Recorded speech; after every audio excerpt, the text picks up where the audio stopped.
All right, what is going on, everybody? Welcome back to the Motor City Metrics podcast. We have quite the crew on hand today, not the usual bunch. We got me, Chris, and Cameron. Cameron, as always, being the honorary oos.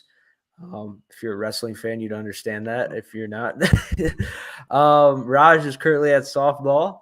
Hopefully, we'll be graced by his presence tonight. And Uper couldn't join us tonight. So, what's going on, guys? How's everything been?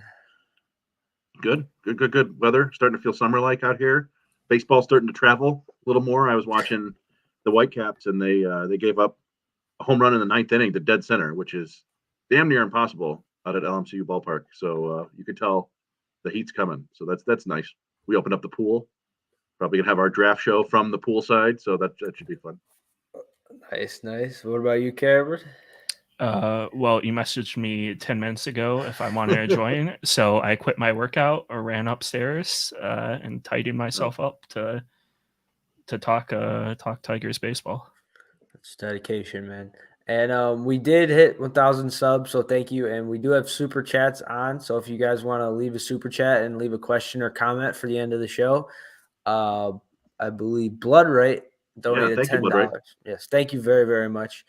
And yeah, so last time we met, me and Uper had a little quick conversation on Monday, just going over some things. But yeah, over the last week, we just kind of want to talk about our takeaways over the series against the Cardinals and then the Guardians. So one of you guys want to kick it off with what you guys have seen over the last week?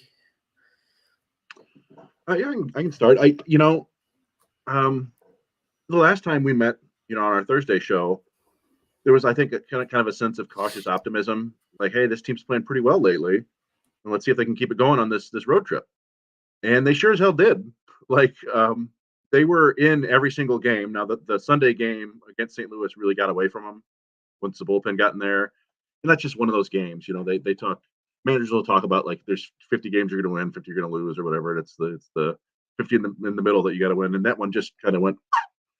But that was pretty sweet because they had won the first two games. They've been fighting, and then that Jake Rogers grand slam, like, oh man, they're going to take this. And then the deadly Cardinals briefly got off life support, but then yeah, they came right back and really kind of dominated Cleveland. Right, like the second game, the one against Bieber. Now you can chalk it up to some terrible clutch hitting if you want, but I'd say 90% of the time, if you get that many guys on base and have those many opportunities with runners in scoring position, you're going to win, or at least you're going to score more than 0 runs. I will say that. So that was just kind of a fluky loss, but I don't know. You come away from a road trip 4-2. I think you got to be happy about that, especially when you're defeating the team that's right next to you in the standings. So yeah, I think Tigers fans should be feeling pretty good about the team. You got more good starts from Erod and Lorenzen. It's looking good right now. Yeah. What about you, Cameron? Yeah, I mean, I think Chris summed it up pretty well. I'm just glad that on what was the Bieber start Tuesday. So on Tuesday, despite going 1 for like 50 with runners in scoring position, they didn't come back the next day pouting and having bad at bats and trying to force themselves. They came out of the gate swinging good. And yeah, I mean, they got all 5 runs in the first 2 innings, but that was enough with Erod on the mound to get them a win. So they didn't let the one bad loss affect them. Not even a bad loss either, just a frustrating loss on their part. And yeah, 4-2 is great. I'll take 4-2. Yeah, absolutely. And I can't believe you guys haven't mentioned his name yet, Eduardo Rodriguez. I feel like every week we're over here gushing about him, saying how great he's been.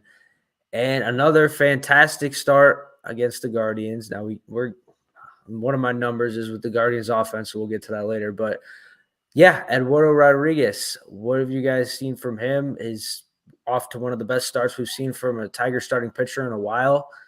And yeah, what are you guys' overall thoughts on just his season so far, his long-term trajectory with the Tigers? Are you still kind of on the same boat of, he's not a long-term piece for us? Go ahead, Cameron. Yeah, I mean, he's the first one since Michael Fulmer to go five starts with 1 run or less. I think that's the stat. I mean, I don't even know where to begin with him. He's throwing strikes. He's commanding the zone. He's getting, I mean, credit to Jake Rogers with this as well, but he's getting called strikes right on the corner. Like, there's nothing hitters can do right now against him. Even when he walks two in an inning, like, it doesn't even seem like the inning's getting away from him. It just seems like, oh, okay, now he has to throw 4 more pitches to get out of this inning. But I can't even speak. It's just amazing to watch. It's must see TV. I haven't the past 5 starts. I haven't felt this way since watching Verlander and Scherzer pitch. Yeah, I mean, he's definitely on one of those runs that you see from pitchers occasionally. We've seen him in Detroit. Even you mentioned Michael Fulmer. That was his rookie year, I think, when he went on that crazy run of like 6, 7 straight starts. We've seen it from Verlander, seen it from Scherzer, Price, guys like that. But yeah, this one it feels a little bit different. But it's still the same idea. Like you go out there and you're just expecting him to throw up, a shutout for 6, 7 innings. Just he's just got his command. It's like it's perfect right now, and he's just got total control of the game from the jump. He's putting the ball where he wants to. He's keeping guys off balance. He's getting weak contact. He's getting some swings and misses, like a decent amount. He's not. It's not like super overpowering Verlander or Scherzer at their best, right? But it's just like artistry. It kind of reminds me. You guys might be a little bit too young, but when Cliff Lee was in his prime, he pitched kind of like this. He was just putting the ball wherever he wanted to, not super velocity, but hitters couldn't do anything against them, and that's what we're seeing right now. And just kind of it's gonna disappear at some point. He's gonna have a rough outing. Pitchers don't usually stick like this for a whole season, but maybe he will. Who knows? And I mean, it's certainly you can see the impact it's having on the rest of the team. Like Cameron mentioned, you got some runs early in the game. You're out on the mound. You're fine. You're feeling good. You're like, we're going to win this game. Let's just go out here and catch the ball and try to put together some good plate appearances, but just win this one, and they did. So yeah, it's really nice to have a pitcher like that right now. Yeah, and yeah, kind of my one takeaway too is what you guys said about them being able to bounce back. It seems like they just have this fight in them that they didn't really have last year to struggle the way that they did. I mean, that 1-0 loss against Cleveland was so frustrating because of all the chances that they had, and to get that start from Michael Lorenzen. What do you guys really attribute that to? Just the competitiveness, the fight that this team has. They've had some comeback wins. Is it just Scott Harris being in charge and the new group they have, or is it, do you credit AJ Hinch or the players? What do you really look towards for this team's surprise competitiveness early in the season? I think it's a certain mojo. I think everything slowly started to click. I posted it today. McKinstry is batting above 300 while hitting leadoff. And I think they tried Green at leadoff, and Green kind of had a rough start to the season. They tried Maton at leadoff. Maton has had a rough year. And then McKinstry's been batting leadoff for almost 2 weeks now. And there's been the past 2 weeks of Tigers offense has been kind of weird. We haven't been used to this since probably mid 2021 when they went on that stretch in June. And there's a certain mode. I mean, Green's hitting the ball hard to the pull side. Torkelson's getting clutch RBIs. Like, I think everything's gelling together, and I attribute that to the winning. Yeah, I mean, people always say, like hitting's contagious, right? And it seems like not hitting is also contagious. That was the way the season started. That was the way last year was for the entire year. People point to when Javi got benched, right? And then suddenly he's turning around. He went like 6 games without a strikeout or something like that, which is seemingly a record for him. The strikeouts came back a little bit, but he's been hitting well. Cameron mentioned Green and Tork are hitting well. McKinstry, you can't overlook the contributions from Dandy Ibanez, which is nobody saw coming, right? Like, so I do think there is. I was thinking about this the other day when I was driving. That's when I do my baseball thinking sometimes. I was like, so you got Zach McKinstry and you got Andy Ibanez. Now it's super early, and I assume Andy Ibanez is going to come back down to earth like a lead balloon at some point. But I was trying to think of like who were the random, acquisitions or minor leaguers that Alavila got that ever did anything. I was like, well, Nico Goodrum was pretty good for a year or two. Like he was okay. But after that, it was like, he's got John Hicks, who would hit some home runs. There's Brandon Dixon. Like, there were guys who showed flashes, but really nothing. Like, Zach McKinstry looks like a good major league player. Like, he's not an all-star or whatever, but like, this guy can stick around. I think like the skills he has are very useful. And Ibanez, he's hitting and playing various infield positions. So yeah, I think there's a level of competency that we're seeing from the front office right now. You don't want to make too much of it just yet, but I think that probably helps the confidence of the players. And once you start hitting the ball, you feel like, hey, we can keep doing this, and they have been. So you just got to hope that it sticks. They're facing some tough pitchers against Seattle this weekend, and that'll be a real test for them. But I don't know. They don't seem to be. I mean, Bieber kind of held them off balance, but they don't seem to be too overwhelmed by anybody they're facing these days. Yeah, and that's a good segue into their next opponent starting tomorrow against Seattle. I describe Seattle as kind of like a sleeping giant in a way.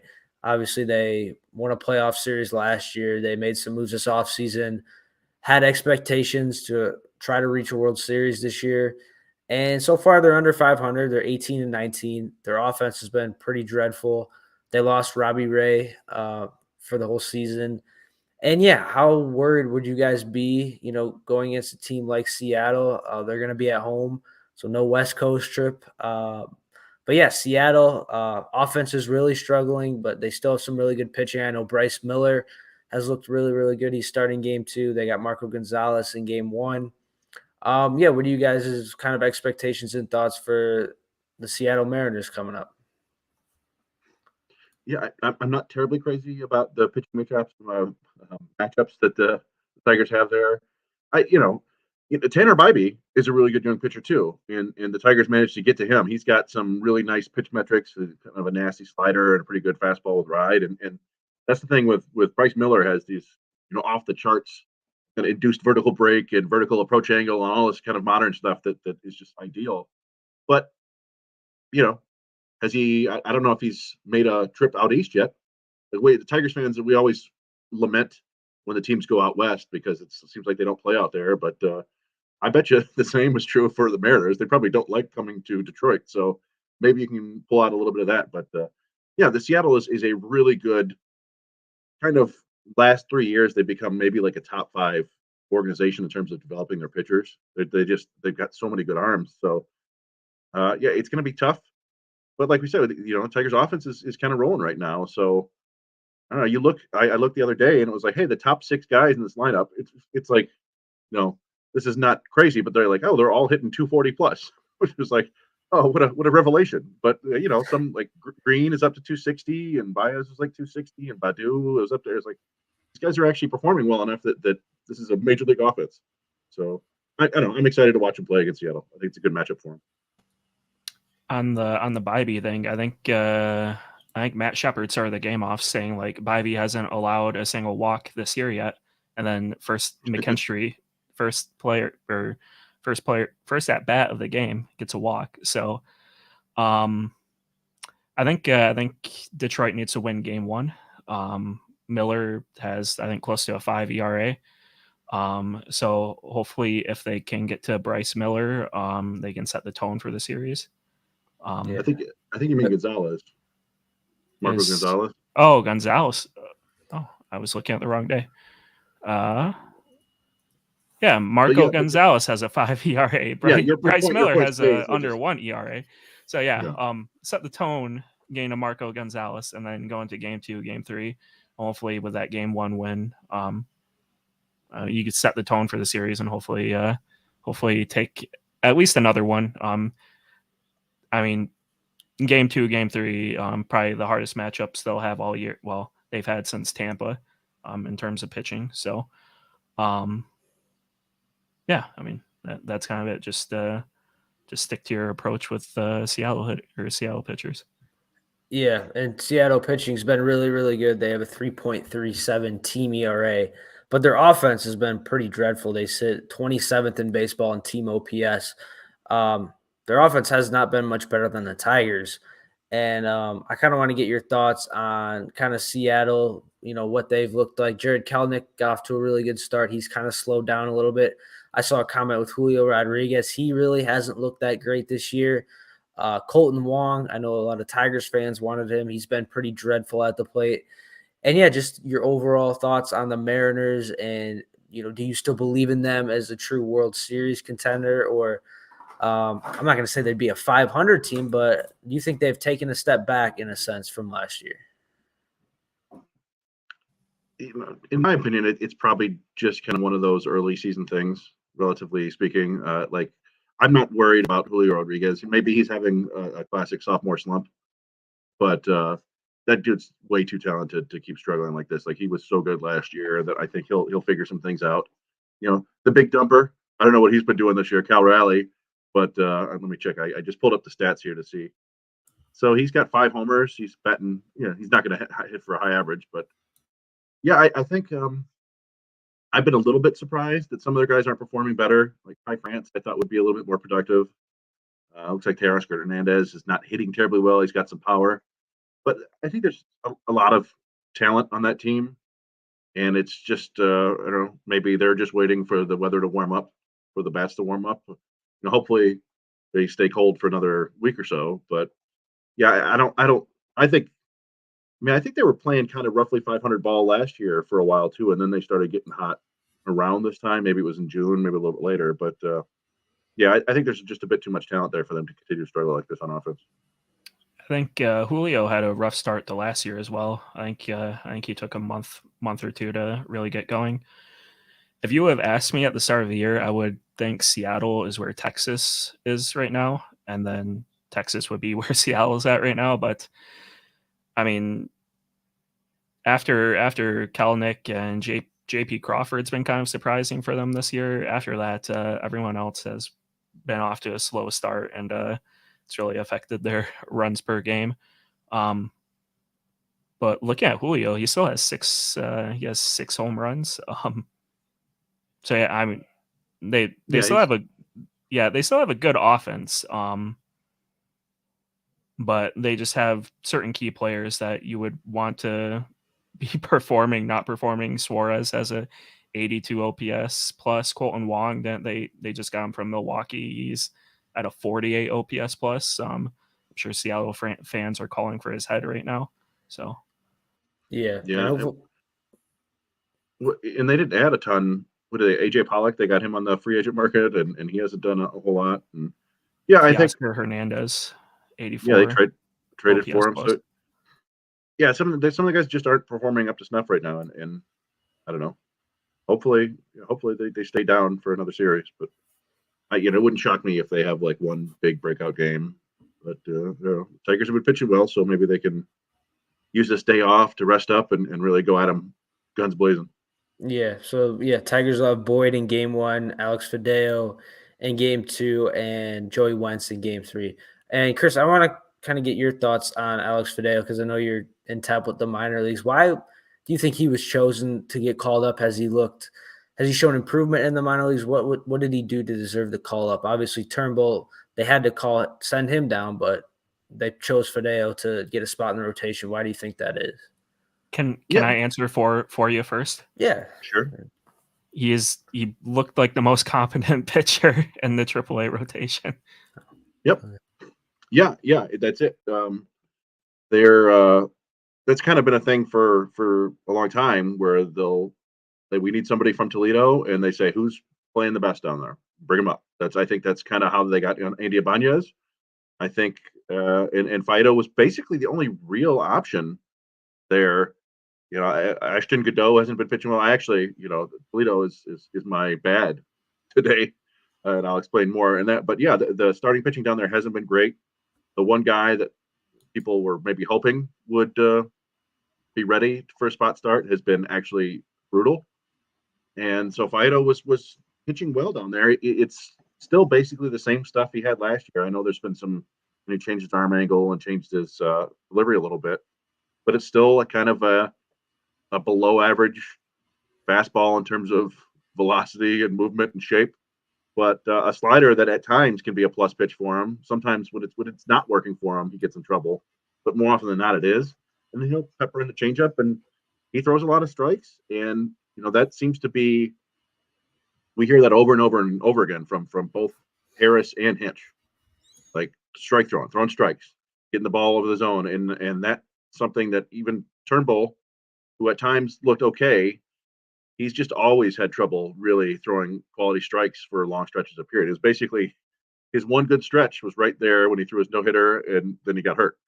But for most of his career, he's had trouble keeping low pitch counts, and I think they just got kind of frustrated with him not being able to go deep into games without giving up the ghost there, and so yeah, Fido. It was something we talked about in the last show. I think is there's going to be some accountability. I know people like to apply this across the board and say, well, okay, why is Cabrera still on the team? Why is Scope still on the team? Why is Maton still on the team? There's different aspects of that. If Turnbull is not pitching you deep into games, he's not much of a help to you. So they wanted to give somebody else a shot. Yeah. And has Turnbull reported to Toledo? Do you guys know? Not that I know of. Yeah, it was one of the funniest. And I don't remember what there is a kind of a deadline. You get like a certain amount of days to do that when you get sent down. I don't remember if it's 3 or 5, but we were joking about it because I remember when Anthony Ghost got sent down a few years back, he took like the entire time that he had, instead of reporting immediately, he took like 3 or 4 days or whatever and went fishing. He went fishing down south. It was like, hey, all right, well, I guess you got to do what you got to do. And I don't know with Turnbull, like, so I don't know that Turnbull is like considered. I think he's considered generally like a pretty hard worker and not like lazy or anything like that. But I know that personality wise, he's a little bit prickly, if you will. And I will say, like, I've interviewed like 60, 70 minor leaguers before, and he was the only one who made it very obvious that he didn't want to be talking to me. Like, it was like, and then the people, when I was talking to them, this is back in West Michigan in 2015. I was like, I'd like to talk to Turnbull, and the guy was like, really? I was like, yeah, he's a good pitcher, right? And he's like, yeah, all right, here you go. I'm like, all right. So he's just kind of an interesting dude. So it wouldn't shock me if I wouldn't say sulking, but probably not terribly happy about being sent down. I don't know many people who would be, right? So he might just be, yeah. I mean, a he little was salty about it. the longest tenured Tiger on the team after Cabrera, right? So, I mean, he was what, opening day starter in 2019, or home opening was. Maybe Yeah. I'm confusing him, but Yeah, I mean, I he's think been in the rotation for he was a the home while. opener. It was I was down there for that game. It was against Kansas City, and it was 14 degrees. It was so cold. I was supposed to go see Rakim that night at St. Andrews Hall, but I was so cold and I didn't want to wait around. Anyway, but yeah. I mean, a lot of people were like, wow, I didn't even think he had options remaining. He's damn near 31. Like, he's not a young pitcher. It's kind of wild how old he is. And Stan was mentioning there, and this is what people have talked about is there's some talk like if he stays down in Toledo for 3 weeks, a month, something like that, the fact that we get an extra year of team control on him, which is true, but I have a hard time believing that was something they put into consideration there. And maybe it's like, hey, and this is, but like I said, he's already damn near 31. Like, I don't think they're trying to. It's You not know, service haven't played time before. manipulation when you desert, like, you have stuff to work on. Like, you're not killing it up here in ML and the majors, and Yeah. And I don't think that service time was their first, second, or third consideration there, really. Yeah. Me and Uper talked about this. Uper said he kind of sees him more as like a reliever long term. Maybe that could be the case, but I don't know. What really interests me is kind of the long term outlook of this pitching staff. Just where if they do move Eduardo Rodriguez, you're gonna have Manning coming back, Mize, Scooble coming back, Bro Brisky coming back. What do you guys kind of view as, maybe towards the end of this season after the trade deadline, but kind of just a long term view of this rotation and what we can see? Do you see Joey Wentz being a guy that could be able to stick? Do you think Fideo is going to be able to stick in this rotation? I think there's a lot of moving parts, and I think this rotation could look really, really different, in a couple months from now. Oh, Stan says your audio is goofing up. I don't know if he's talking to me or to you or what.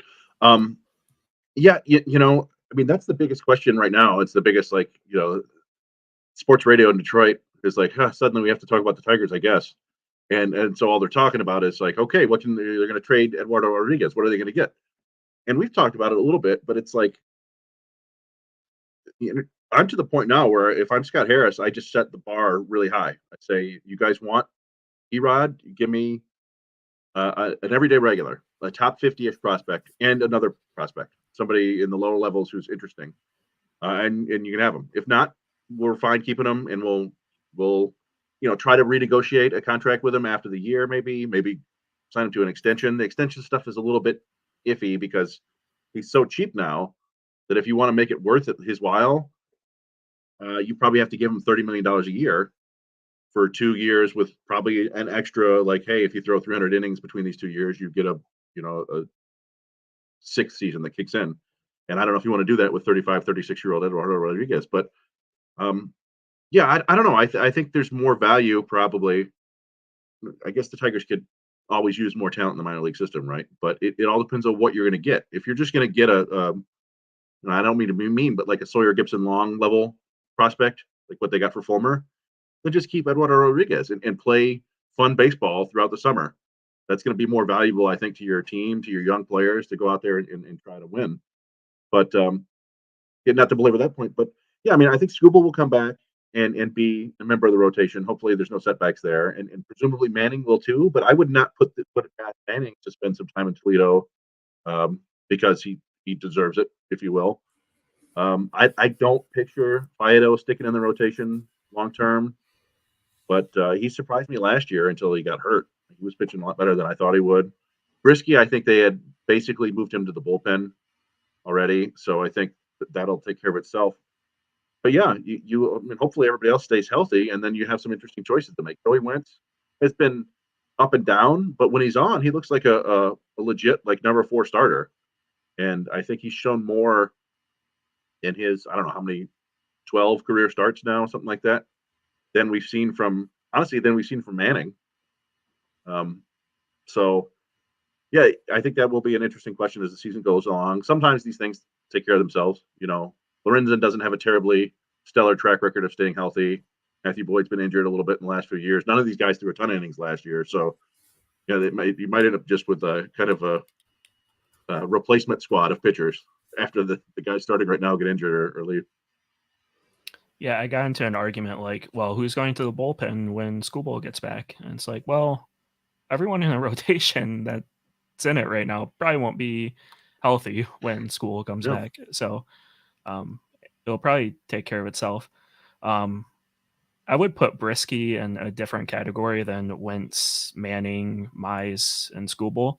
I mean, I probably put Wentz and Manning in a different category than Mize and Skubal. But yeah, I see Turnbull going to the bullpen when he comes back, and yeah, and I think Manning deserves some more MLB starts. I don't know if there's too much he needs to work on in AAA at the moment. I think he needs to face MLB competition, but that's just me. Yeah, I mean, I would assume that he gets more shots to start up here. I'm just trying to think of like the ways they can make it work with. I mean, Manning he can go down to AAA, so they could send him down there. Same with Wentz, honestly. But yeah, I'm not counting on seeing Casey Mize this year. If they do, it may be like 3 innings at a time in September, something like that. And I do think the funny thing about Turnbull is going back to when they drafted him, people were projecting him to the bullpen, and he just kept starting, and there was like, it was weird watching him because it would like nothing looked like a plus pitch, but then nobody ever hit him hard. And then you get him up to the minor or majors, and you finally say like, oh, okay, the ball just is moving everywhere all the time.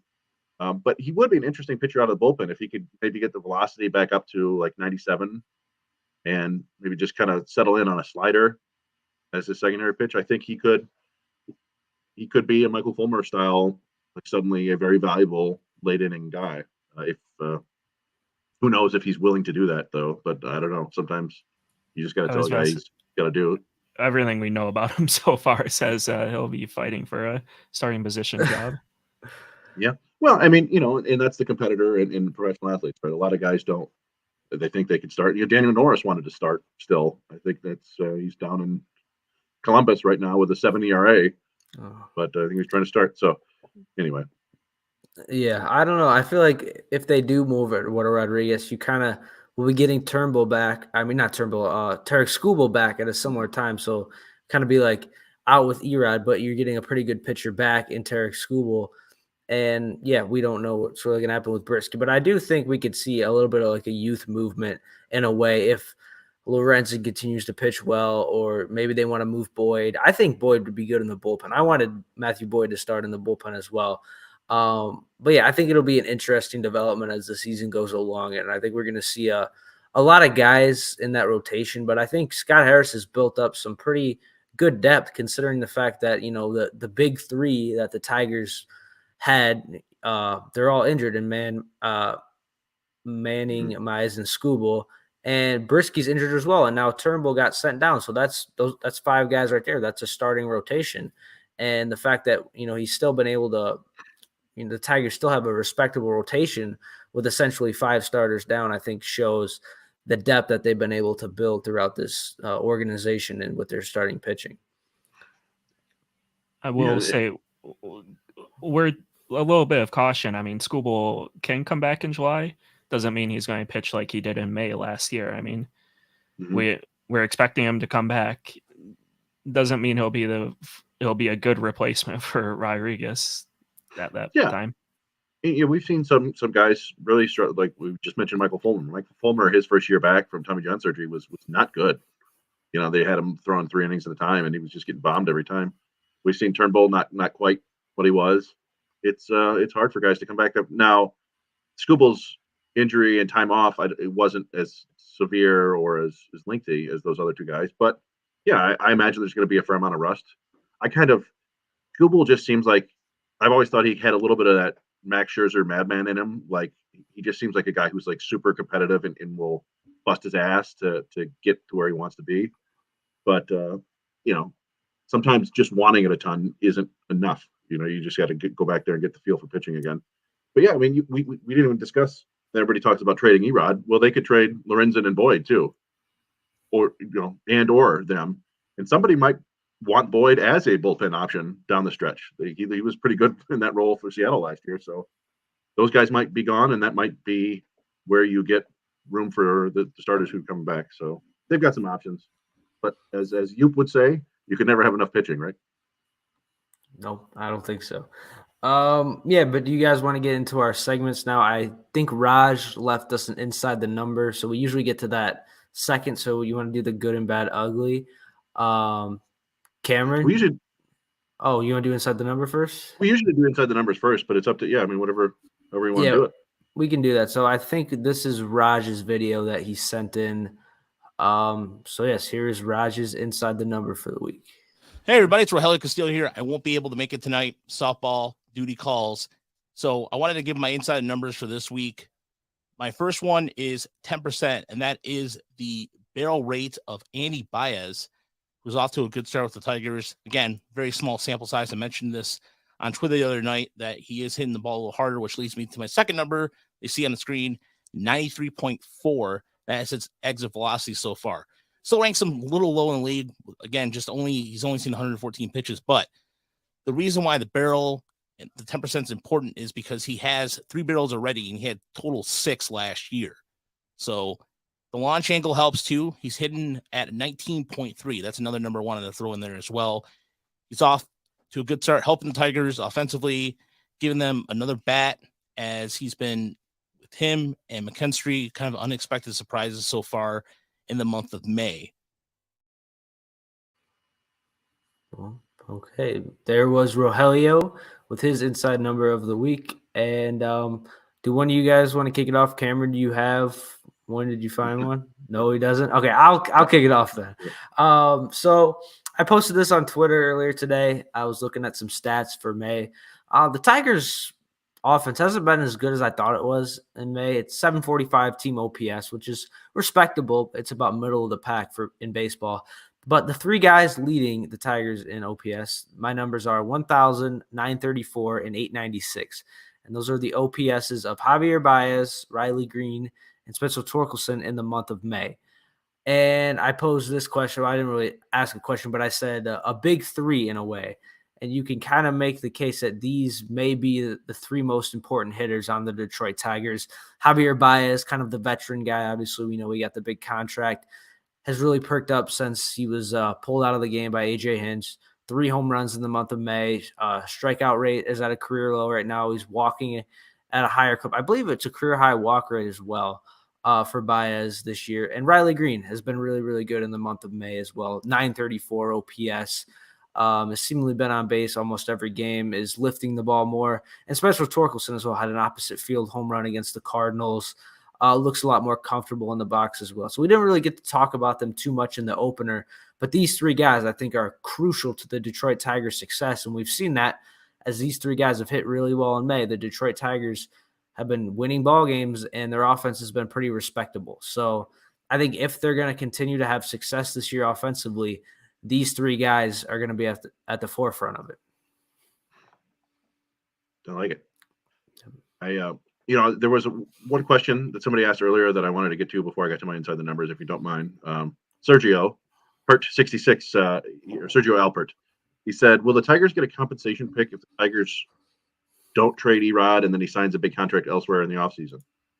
And unfortunately, no, they will not, because he's got an opt-out. Basically, the Tigers can't give a qualifying offer to somebody who opts out of the deal. That's what happened. The Twins couldn't do it with Correa last year. So they didn't get any compensation when he signed back with the Twins. But he also signed with 2 other teams before that, and they would have not been getting compensation there. So, yeah, the Tigers are kind of out of luck there. You're not going to either sign them, trade them, or lose them for nothing, unfortunately. So, anyway, my inside the number is 6, and that is the run value against sinkers this year for Jake Rogers, which is tied for the best in baseball. Basically all that means is how much better a player performs than expected against a certain pitch type, given the game circumstances and the count and so forth. So far this year, Rogers is hitting 294 with an 824 slugging against sinkers. It's one of the best in all of baseball against any pitch. And I just thought it was kind of interesting because to me, we've talked about like, why is Haas catching certain games? Why is Rogers catching certain games? So I'm pretty sure that if Rogers is starting, you're going to see the opposing pitcher throws a lot of sinkers, because Haas is -5 runs. Or I'm sorry, no, Haas is 1 against sinkers, but Rogers is -5 runs against 4-seamers. So if you got a guy who's a heavy 4-seamer pitcher, Rogers, he got nothing for you. But that uppercut swing or whatever seems to work perfectly against sinkers. So that seems to be where he's starting. I was also looking up just for fun. The second best Tiger against any kind of pitch is Riley Green with a +4 against curveballs. And Haas is also +4 against sliders. And the worst, Jonathan Scope, -6 against 4-seamers. Yeah. Same, man. Yeah, last pod we did kind of talk about Scope, and I know you and Raj talked about him as well. I didn't want to harp on him too much, but yeah, it hasn't had an RBI since last September, I believe. I don't think there's anything to talk about at this point. We're just piling on to the guy. Yeah, well, it's a bummer because he was at times he had been a productive offensive player, but yeah, it would seem that he can't hit fastballs anymore, which is not a great place to be. I think Torkelson had a similar split with run value between sinkers and 4-seamers last year. I think he was like +3 or 4 on sinkers and -7 on 4-seams. Well, so far this year, Green is -3 on sinkers and Torque is -2. So I mean that's a lot of people, we like to joke around about Green ground ball Riley and hitting ground balls to second base. I think those sinkers are really doing a number on him. But it's early in the season; these sort of things may even out as the year goes on. So that was my inside the number. Yeah, my inside the number will be +6, which is the exit velocity, the rise in exit velocity for Riley Green's pull side hits. Oh. Balls in play, not even hits, just balls in play. And April is when he pulled a ball, it was 86.4 exit velocity. So far in May, 92.4 on pulled balls in play. So he's hitting them harder. Well, didn't he hit a ball 114 miles an hour the other day? Like, Yeah. Yeah, man, his that's- hardest hit of the year, and that was like a 9-pitch at bat as well. So yeah. So yeah, he seems to be locked in, which is fun to see. Yeah. See, I knew you had a good one in your camera. I just stole it from Twitter. I posted it 2 days ago. Yeah, that's all good. Yeah, but I kind of have a fun question. Out of the three guys I mentioned, Baez, Green, and Torkelson, which one do you think is the safest bet to be able to continue? I don't think they're going to continue to put up the numbers they have in May so far, but to continue the success they've had, which one do you kind of trust and are going to rely on the most out of Baez, Green, and Torkelson? Man, that's tough. Yeah, because it's like the veteran Baez, but also he's been so like volatile. It's like, I don't know. I think I might lean towards Riley Green. I don't know about you guys. I might go with Torque just because I Oh. think he's doing everything the same he did last month. Things are just starting to go his way. Like the RBI single last game was 108 right past the shortstop. And I made a joke that in April, the shortstop makes that play and throws him out. But now it's just, it found a hole. So I think Torque, I think he'll maintain probably not an 850 OPS, but he'll keep his X slug, X WOBA about the same. Yeah, I did want to say Baez just because he's done it before. He's had good seasons in the big leagues before. The other two guys haven't really. But I've always liked Riley Green's hit tool more than Spencer Torkelson's. But Spencer Torkelson's data is better.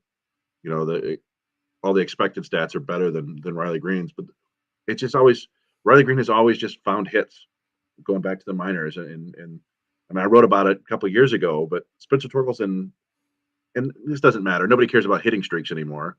But Torque had like 1 5-game hitting streak in 2021, and Green had like 8, including a couple that were 10 games long. I just, something about him, he just puts the ball sometimes where fielders aren't. Now, that doesn't necessarily mean he's going to, produce a ton.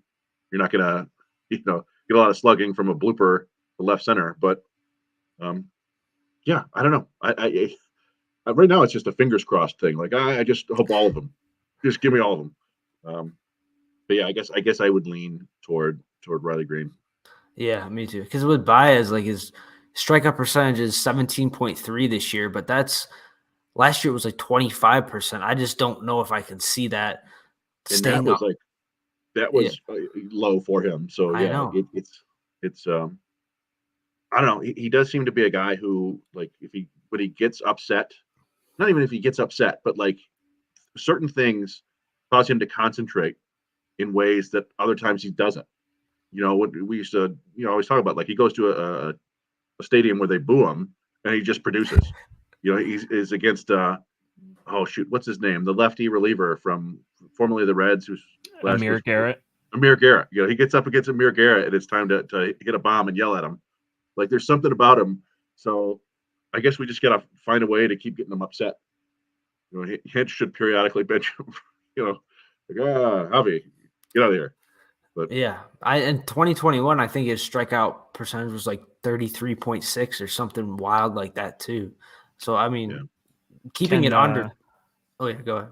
No, sorry, go finish here. Keeping it under. Yeah, if he was just going to be able to keep it under 20%, I think that's kind of a big ask. But even if he can keep it in the lower 20s, I think that'd be pretty solid for him.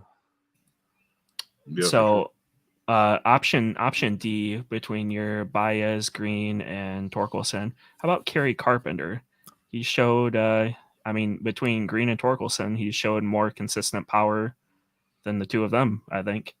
And I mean, adding Carpenter, if you took Carpenter from the first 2 weeks and added it into this lineup instead of batting Nick Mehta in cleanup, you've added Carpenter cleanup. Runs per game might have a few more of those. Yeah, I like that. I kind of not forgot about him, but the offense has just been so good. You kind of just have been focusing on the other guys. But yeah, Carpenter could be a big part of this. I think if Carpenter, when he comes back, who do you guys think is going to get sent down? Like, that's kind of what I was thinking because I really wasn't sure. Like, who do you think is going to be the odd man out when Carpenter is healthy? Well, it's tough because Carpenter and Badu can only play outfield, right? Like you could say, well, Maton's not performing, so send him down, but he can play just about everywhere. And it's like, well, there's still some value there. And they have other guys who are playing everywhere now too, so maybe they could do it that way. But I don't know. I mean, Carpenter they said he had a setback, right? He was feeling some discomfort, so I don't know when we might see him again. But yeah, it's problematic. VG said right here, yeah, Carpenter is another guy who murders fastballs, kind of like Maton, but he's a guy who's going to get fed a steady diet of breaking balls and off speed. He's going to have to adjust to that. I've been impressed with Carpenter. Seems to have made strides in terms of his plate discipline in the big leagues. First, it started in AAA, and like he was like a 6% walk guy in AA, and he's just been more selective. So I feel fairly good about him being able to stay productive, but it might be tough for him if they just pound him with sliders under his hands every day. Like back in the day, that was what got Brennan Bosch. He didn't even strike out too much. He was still striking out like 20%, but they would just throw a slider under his hands and he'd make weak contact, and that was it. So we do need to see Carpenter kind of figure out a way to avoid that. But I mean, it's hard to argue. Like he came up last year and produced. He came up this year and produced, and it's just one of those things where you just kind of keep doubting the guy because he was never highly touted. But if you're just basing it, like if you never knew anything about prospects at all, you'd be like, well, yeah, he's probably their best young hitter. So that's a fun point, Cameron. Yeah, I don't know. I think I saw a comment Zach Short. I think he would probably be the guy I would look towards. Oh, it's going down. Yeah. Yeah. Okay, I thought he's far from consistent. Unfortunately, Zach Short is he will have a good game every now and then, and he's got physical talent, but there's just way too much swing and miss, I think. Short and Abanya still have an option left. Badu has, I think, 2 or 3 options left, and then DFA Scope is probably. I mean, DFA Scope's my option, but I'm not in the front office. So no, I mean it's part of it is like Sports Info Solutions. Somebody pointed this out today. I think Pick there in the Discord. They have the Tigers as one of the best defensive outfields in baseball. The mix of Green, Badu, and Vierling are performing really well on defense, and it's like, but they even gave credit to Kerry Carpenter. It made a couple of nice plays too. So they've been playing really well on defense in the outfield. And Badu isn't hitting for any power, but he's still doing some like enough to help the team for the most part. He's come up in a couple situations and couldn't get the job done, but he was getting on base 2-3 times a game and occasionally causing some havoc. So yeah, I don't know. I mean, it's kind of a good problem to have, I suppose, with Kerry Carpenter. But at this point, I assume that he's going to have a rehab stint in Toledo of probably a week or so when he does come back. So there's some time before we think about that. Yeah, some time for Scope to turn it around. Maybe get an RBI or two. We'll see. Oh, Scopey. Yeah. Do you want to get into the good, the bad, the ugly now? Cameron, good to me. Did you have a good, bad, the ugly? You guys go first. All right. I guess I can kick it off again. Yeah. So my good was, I did this, I think last week. It's my take. It was my take on the Red Sox, but this week it's my take on the Pirates. I was a Pirates doubter. I planted my flag, and Pirates 1-9 in their last 10 games. I just didn't trust, their offense. You have McCutchen and Carlos Santana hitting 3 and 4 in your lineup. That would have been good 10 years ago. In 2023, I don't know. Their pitching, Mitch Keller has been great, though. He threw a complete game. That's really good to see as a top prospect who really couldn't find his footing, but now I believe he's 27 years old, is becoming hopefully a frontline starter for them. But we know Pirates and pitching and all that. But I don't know. The Pirates, I predicted they'd be under 500 by the end of May. And right now they've got 4 games. They're 4 games over 500. So Pittsburgh, I don't know. I still think the Tigers are a better team than them. I would still think the Tigers would finish with a better record than them. And yeah, I think they got off to a hot start. It's baseball. Anybody can have a good month. And yeah, Pittsburgh, 1-9 in their last 10. And then my bad is kind of built off that. It's the NL Central. And Pittsburgh, despite being 1-9 in the last 10, still is leading the division, which just speaks to how bad the Central really is. The Cardinals They've shown signs of life. I saw Wilson Contreras had a big hit against the Cubs. The Brewers, I don't know about you guys. I think the Brewers just, to me, are like, they just scream like mediocrity. Like I just look at their lineup and it's like, it's just a bunch of solid guys, but no one that can really like carry that offense. Like it feels like it's a bunch of like supporting cast players, and their pitching, they've had injury problems. And I don't know what it is with the Brewers. Like they look so good in the month of April. They had a really good stretch last year before they fell apart. Like I just don't know what it is with them, but I just don't really see them as a true contender in the NL. The Cubs, their offense has been better than expected, but they've kind of fell back down. I believe they're under 500 now. And yeah, and then you have the Reds. So that division is just kind of a mess. And I really don't know who I would take. I would still probably lead the Cardinals. Um, and as awful as a start they've had, I mean, that's saying a lot. And then my ugly would just be the Guardians offense. Worst offense in baseball, I'd say. 622 team OPS. They have 19 home runs. I believe the next closest is the Nationals have 24, so they're in last place. 19 home runs, that's bad. I believe, I'm not sure how many the Tigers have, but I think it's around 10 more home runs than the Guardians this year. They're last in runs, they're last in hits. And yeah, the fact that they're still hanging around 500 with this offense being that bad is kind of a miracle.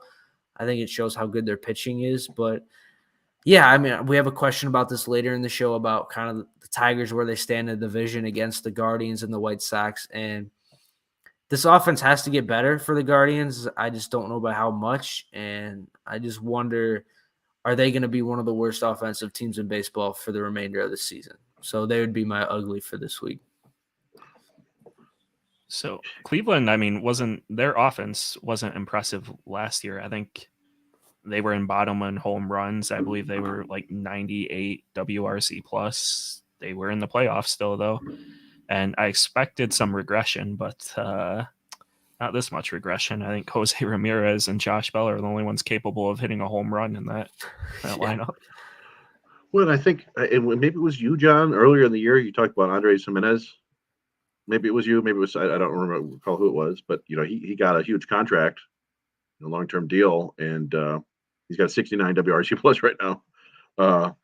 Yeah, I thought the moves they made fit the team well. I thought Zunino would help with the some pitching and would hit some home runs. And right now he's not hitting home runs and striking out like 45% of the time, which is that's part of what you get with Zunino, but he's usually not that bad. And he's had a couple good seasons where he's hitting 30 home runs. That was what they needed, and he hasn't done that yet. And Josh Bell is kind of similar. He's not a big strikeout guy, but he's a guy that every now and then will break out and have a good offensive season.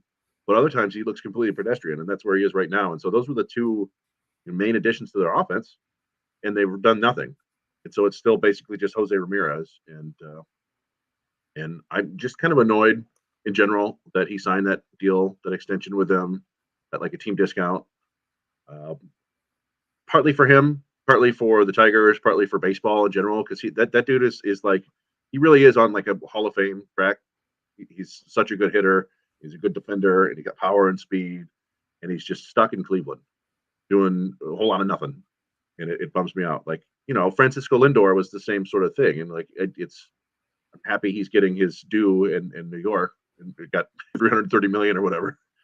But I don't know if Jose Ramirez was happy there, good for him. But yeah, the offense is brutal right now. And that was kind of fun to not have the Tigers be the worst offense on the field.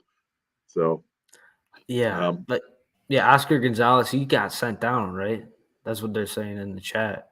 Yeah, well, he was he was one of those dudes that he was like a classic Tigers hitter he just never ever walked. He swung at everything, and he went through a stretch where the hits were falling.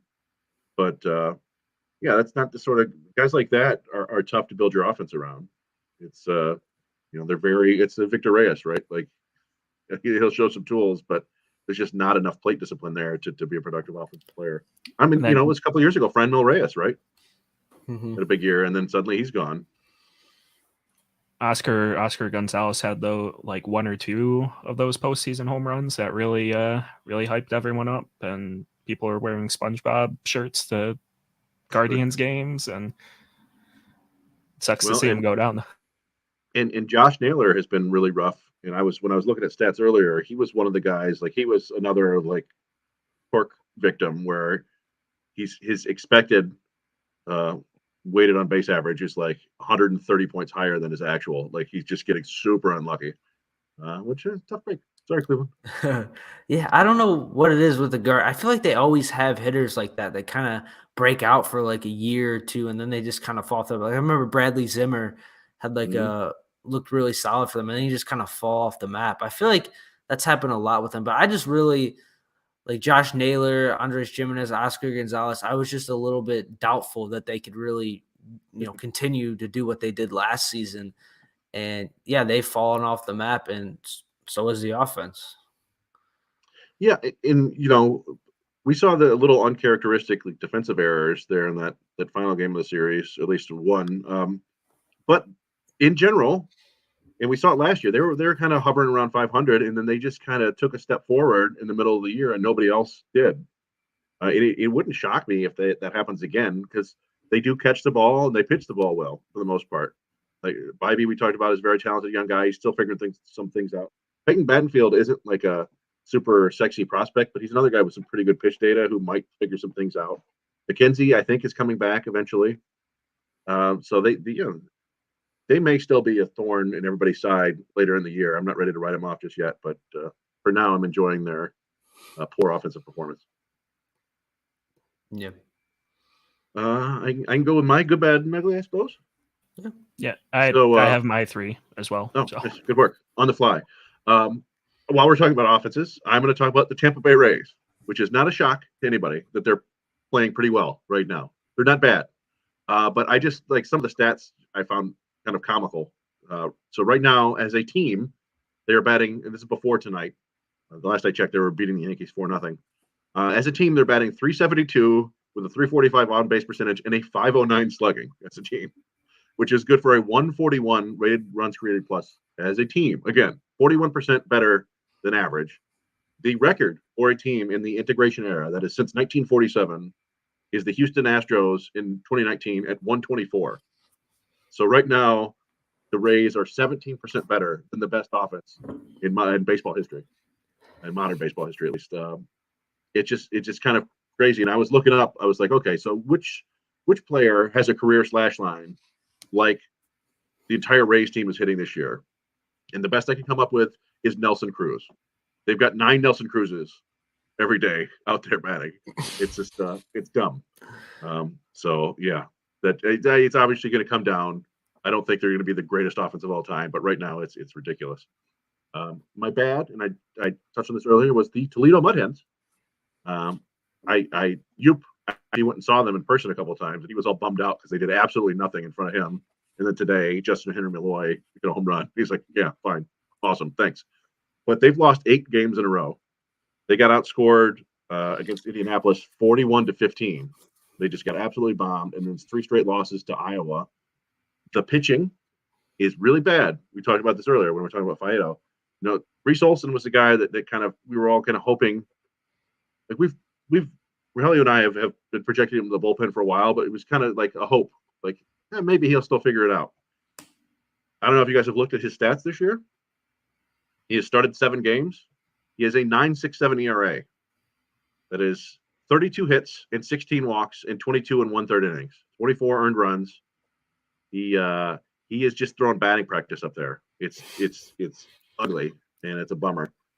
But like the other options there haven't been much better. Garrett Hill's not pitching terribly well. Ashton Godot and Brendan Hanafy and guys like that aren't moving the needle at all. So yeah, it's been rough. And then on offense, everybody.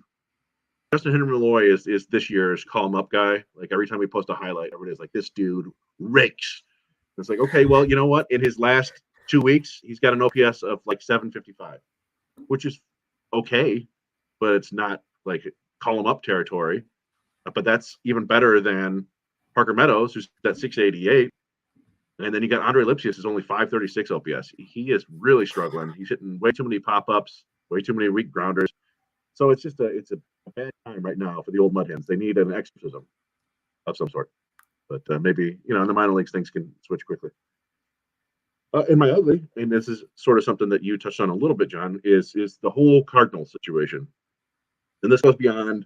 I think Rogers talked about it earlier. It had the whole like Tyler O'Neill getting called out by his manager for reasons that weren't quite clear, like what's going on there, and then you have the organization like basically blaming Wilson Contreras for their pitching being awful. Like, we can't have him catching anymore. Like, well, you just signed this dude to a bunch of money, and suddenly, have you guys considered that maybe your pitching sucks? No, they haven't. And then the other day, you got Jack Flaherty coming out and basically getting angry at reporters for asking him why he's not throwing harder and saying, this is I'm going to do what I want to do. Like saying, like, yeah, I'm throwing 88 on purpose. You don't understand the art of pitching. Yeah, no, that was bad. And then you got the 13-25 record, which isn't good. The only super annoying thing to me, and then just what you mentioned, John, is that the Pirates and Brewers are both playing terrible right now. 1-9 and 2-8 in their last 10 games. So like they are missing a chance to bury the Cardinals, which is I'm not sad about the Cardinals situation being so ugly, but yeah, it's just a weird. It's like hard to figure who's. I think the White Sox have now edged ahead of the Cardinals in terms of ugliness, but those two teams have been. It's kind of been some Schadenfreude there watching those teams struggle. Yeah, you didn't mention the Cubs in that. Where do you guys stand on that? I really don't know what to make of this team. It's interesting. And so that's the team that Toledo's playing right now. They're playing the Iowa Cubs. The Cubs are getting good pitching. Justin Steele has taken a step forward. I think he's going to regress a little bit, but you've got Drew Smiley's pitching well. Stroman has been pitching well. They've got Peyton Wisniewski, who's been pitching well outside of like one rough start, and he's a rookie. Kyle Hendricks shut down the Mud Hens the other day. He's on his way back. Jameson Taillon is on his way back. The dude that pitched against them yesterday was, upper 90s all game. Ben Brown, I think his name is. They got him from the Phillies. He looks like an interesting arm. So they've got some talent there. The offense, I don't know. Bellinger has been playing well this year.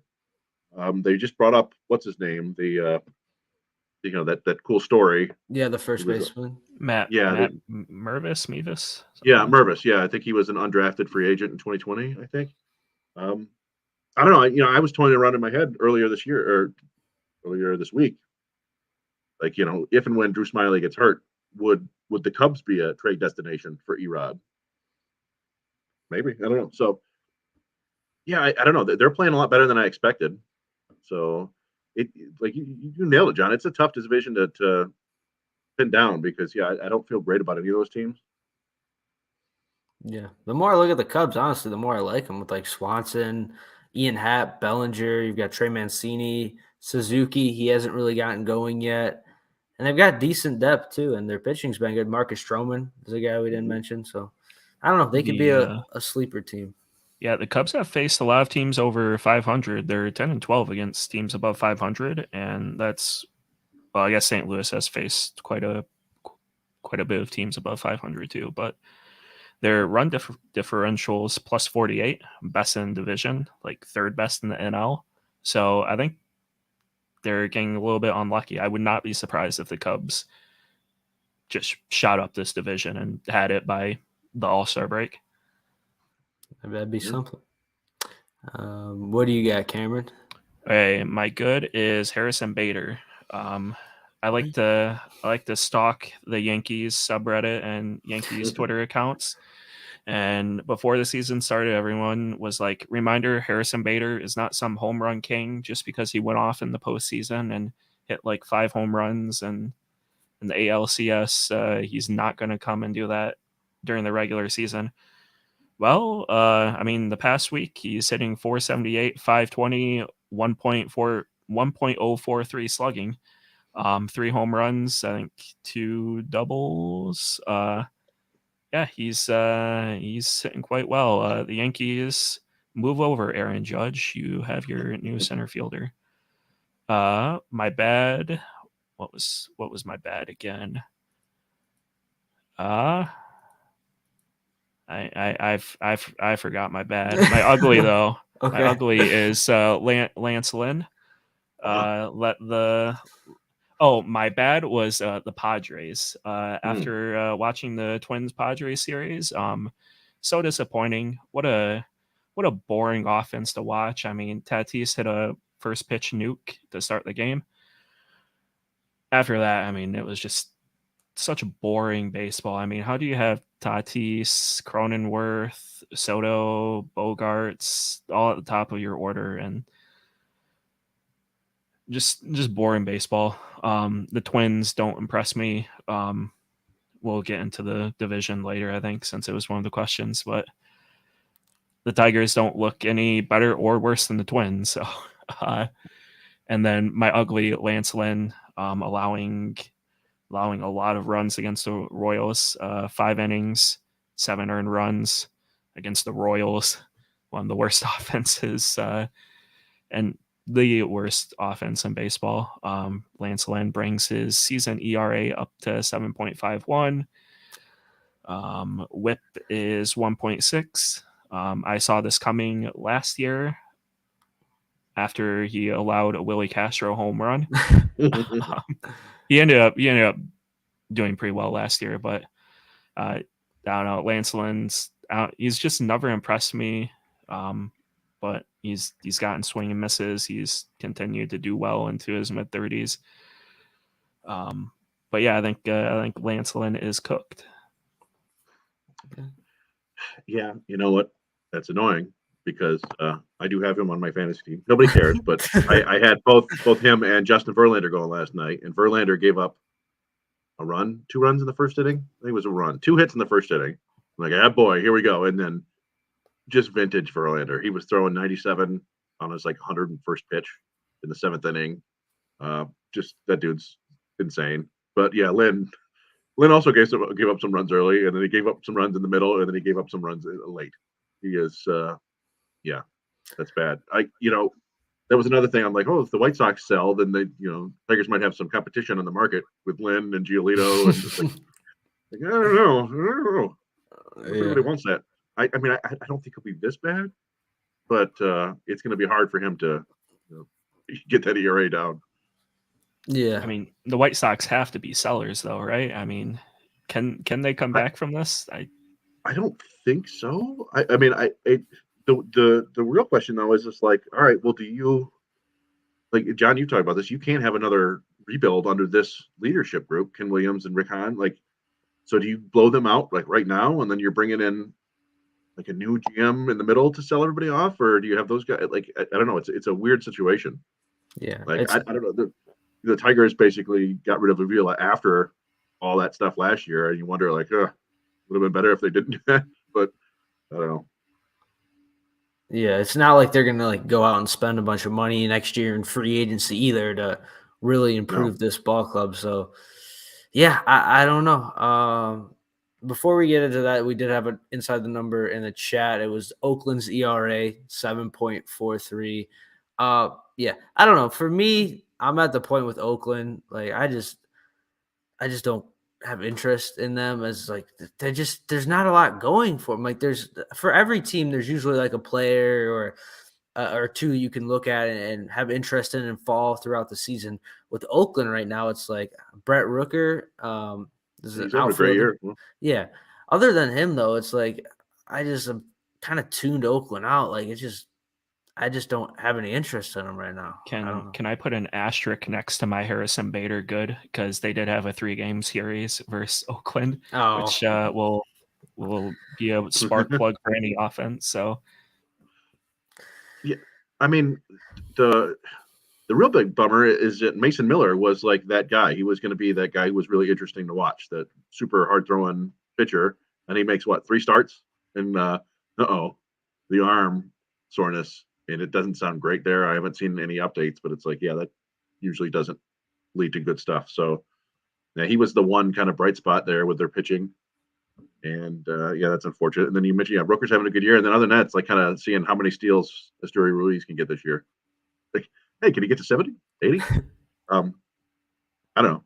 We didn't mention, I mean, one thing we should put up as a bonus good, and I don't know when he's pitching, is that Yuri Perez got called up by the Marlins, which is fun because that's a dude who is crazy talented. Was he He's like 6'9", and like I think he's 14. He's super young, but really good. So it's always fun to see some of these top prospects come up and play. I'm eager to watch him pitch. He is 6'8" and turned 20 in April. So 14, as I said. No, yeah, but I mean that's nuts, right? Like he just turned 20, and he's got to be the youngest pitcher to hit the big league since Julio Urias, maybe. Yeah.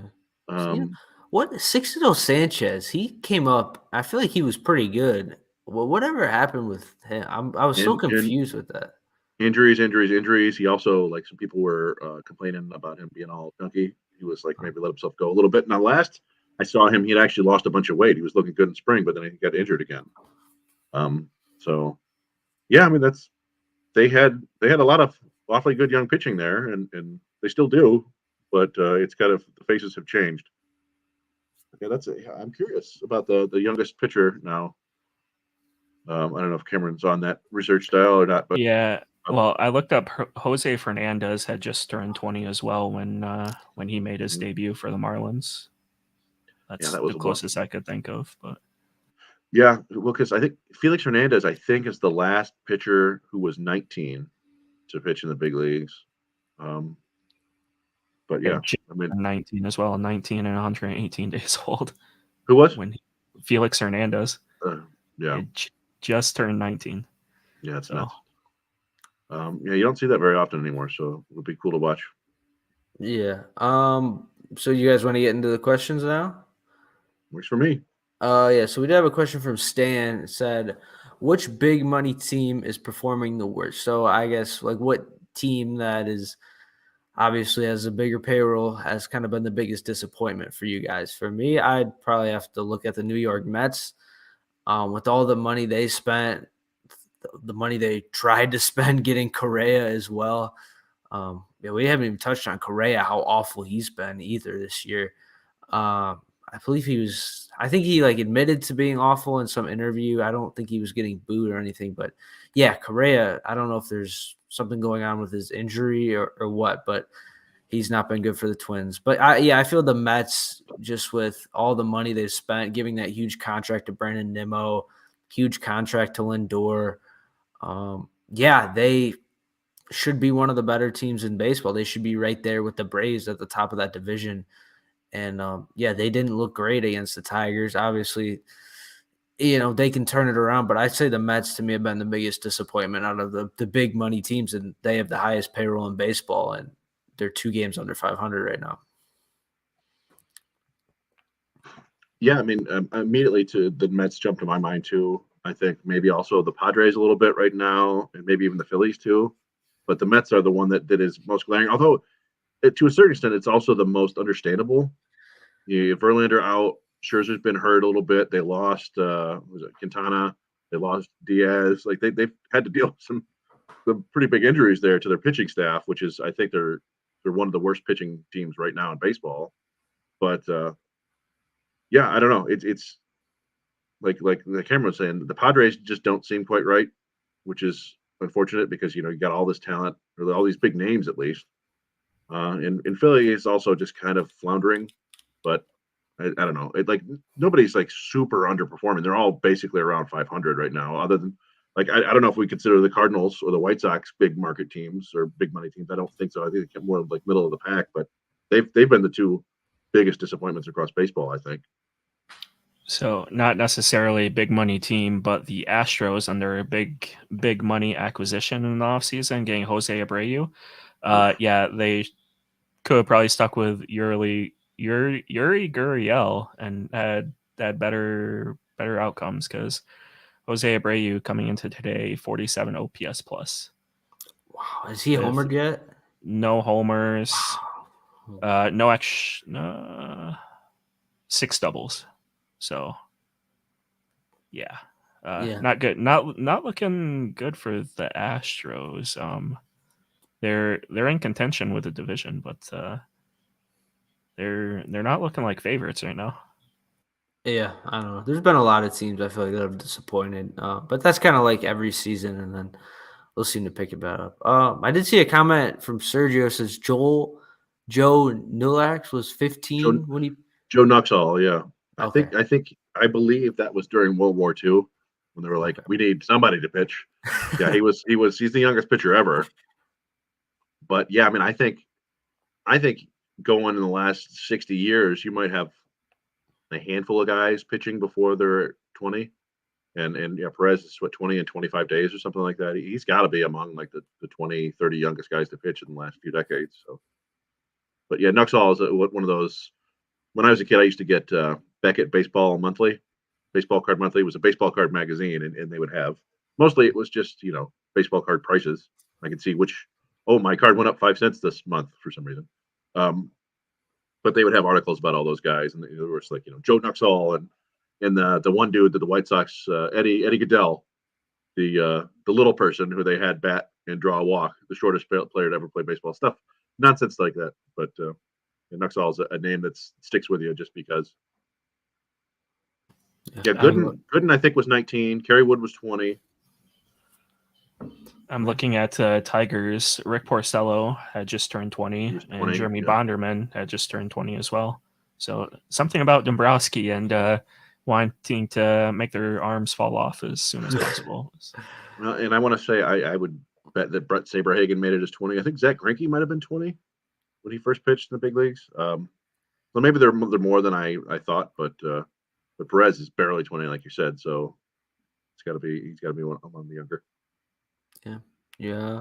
And then we did have a question from Deadly Ninja Bees. Always giving us some good questions. I'm surprised we haven't talked about this yet. Jake Rogers, is he the most important player on the Tigers? I think he's referring to his framing and kind of Eduardo Rodriguez painting the corners and all that. Do you guys have any thoughts on that? It's hard for me to say he's the most important player on the Tigers when he's not the primary catcher. Yeah. But I mean, catchers, I don't think people fully appreciate the value of catching, the overall value it is to the whole team. And he's been, one of their best power hitters too. So he's definitely kind of an unsung hero on the team. But I still think that, the most important players are going to be Baez, Green, and Torkelson. Yeah, but just overall, like his framing, like how impactful do you really think it's been for them? Well, I haven't, they have stats for that. I haven't looked him up, but he does seem to be pretty good at it.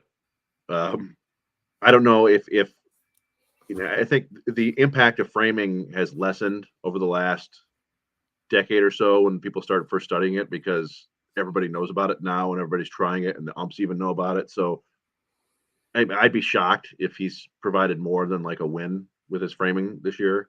Still a lot, but yeah, I mean, I think there's more value. I mean, if that might actually make him the most valuable player on the team right now, but I would think by the end of the year, I don't think he's getting the most valuable.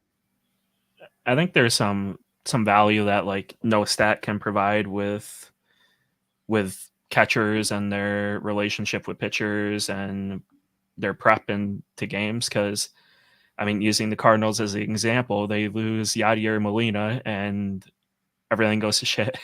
I mean, their pitchers are blaming the catchers. Their catchers now playing left field now, thinking they're Eric Haas, and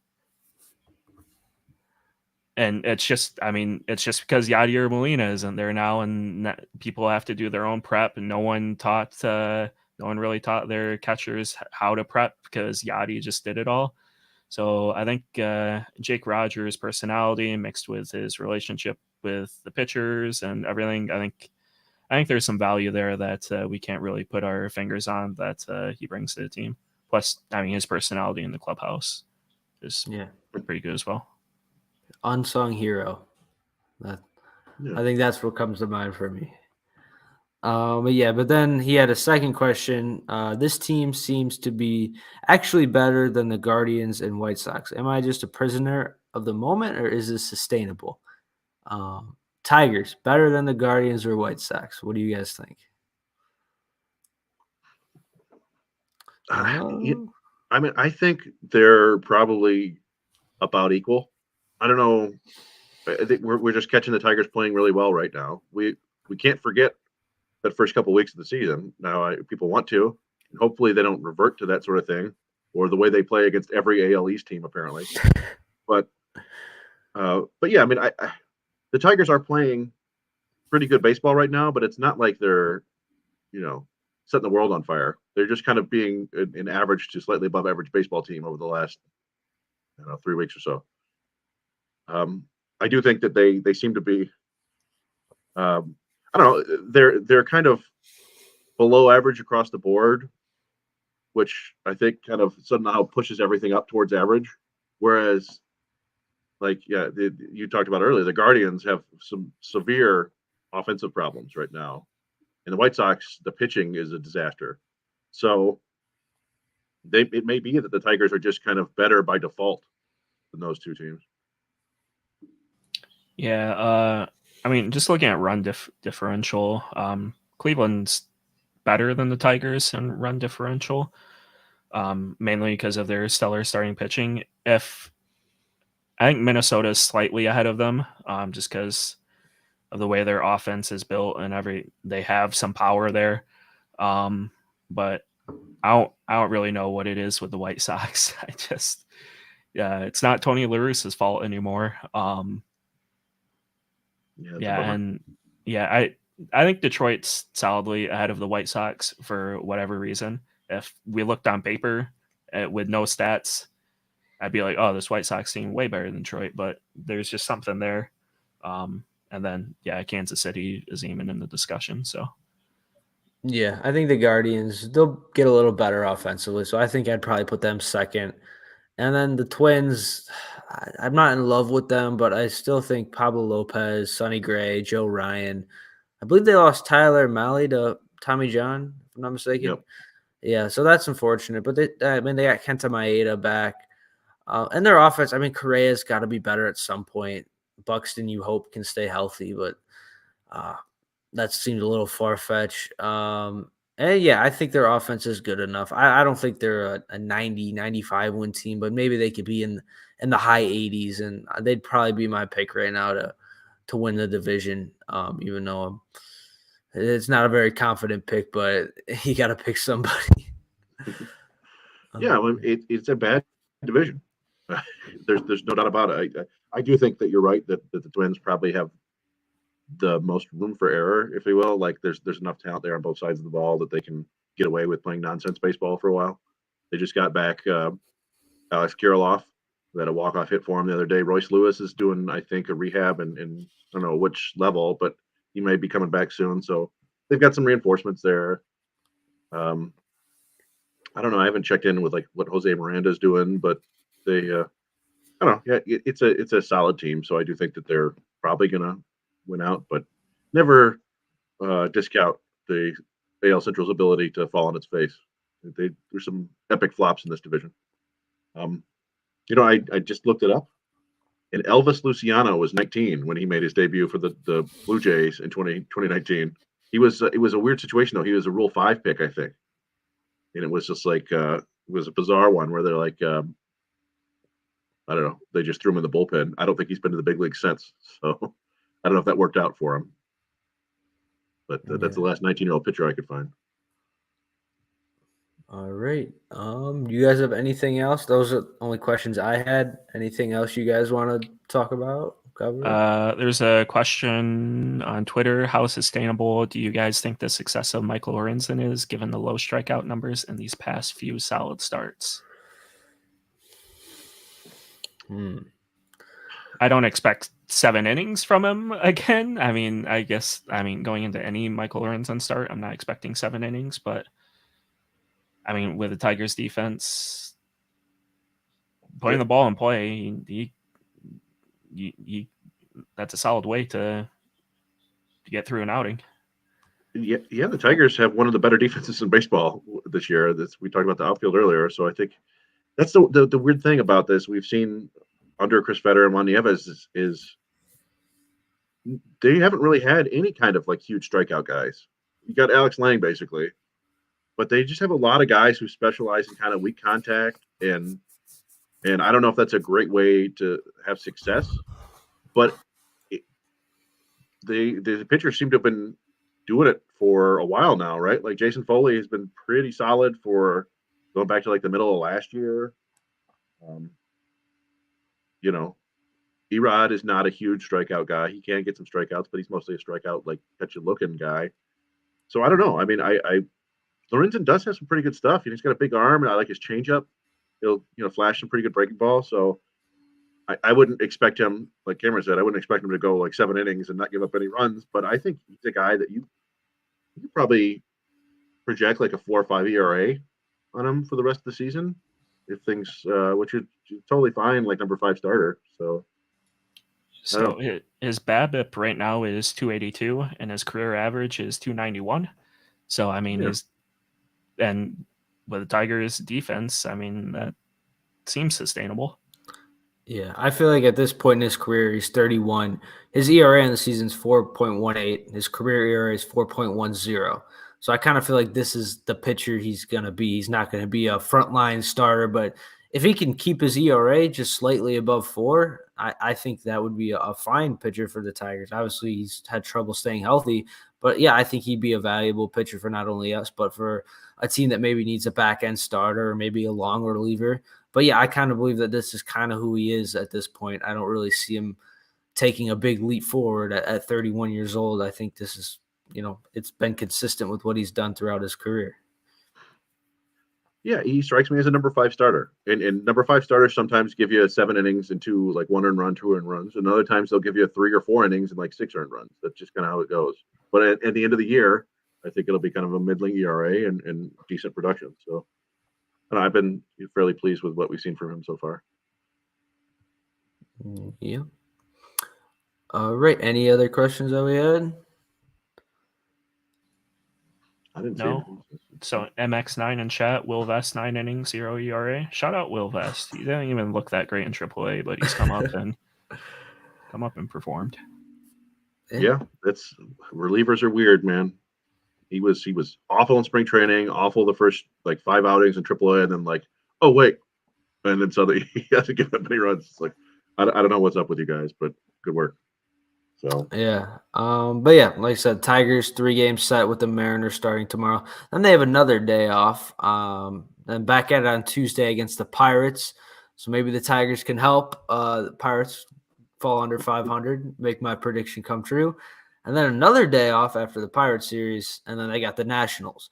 So hopefully the good vibes can continue. That's not, I've got a hypothetical, not even a hypothetical, a question for you. Will the Tigers get to 500 this month?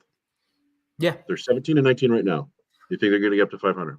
I think so. I think they had 27 games in May. I think 19 of those games were against teams that were under 500 in April.